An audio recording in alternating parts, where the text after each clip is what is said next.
U.S. West Texas Intermediate and International benchmark Brent crude oil futures closed lower last week and posted their biggest weekly decline since June, as fears of a slow economic recovery from the COVID-19 pandemic compounded worries about weak oil demand. After a mostly steady trade early in the week, sellers started to take control after a government report showed a drop in domestic gasoline demand. The selling pressure increased after a report concluded that China would limit its buying in September. Another report later in the week said middle distillate inventories at Asia's Singapore oil hub have surpassed a 9-year high. The week ended with prices pressured by extended declines in the U.S. equities market and by a report showing U.S. job growth slowed further in August as financial assistance from the government ran out. Last week, October WTI crude oil settled at $39.77, down $3.20 or minus 7.45%, and December Brent crude oil finished at $43.18, down $3.07 or minus 7.11%.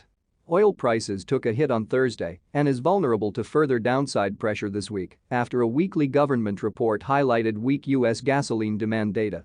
On Wednesday, the U.S. Energy Information Administration data showed domestic gasoline demand during the week ending August 28 fell to 8.78 million barrels per day from 9.16 million barrels per day a week earlier.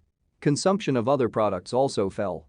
Late in the week, prices were further pressured by a report from Refinitiv that suggested the crude oil that had been flooding into China in recent months will probably ease back to more normal levels from October onwards.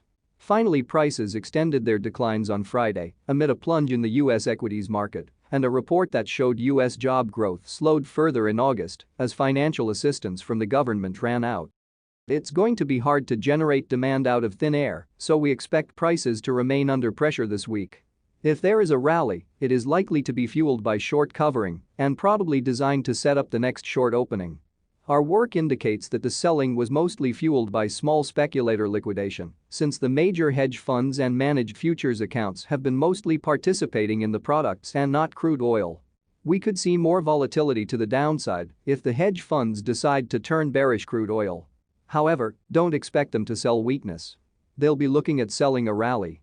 I don't think we'll form a meaningful bottom until U.S. policymakers approve a number stimulus plan.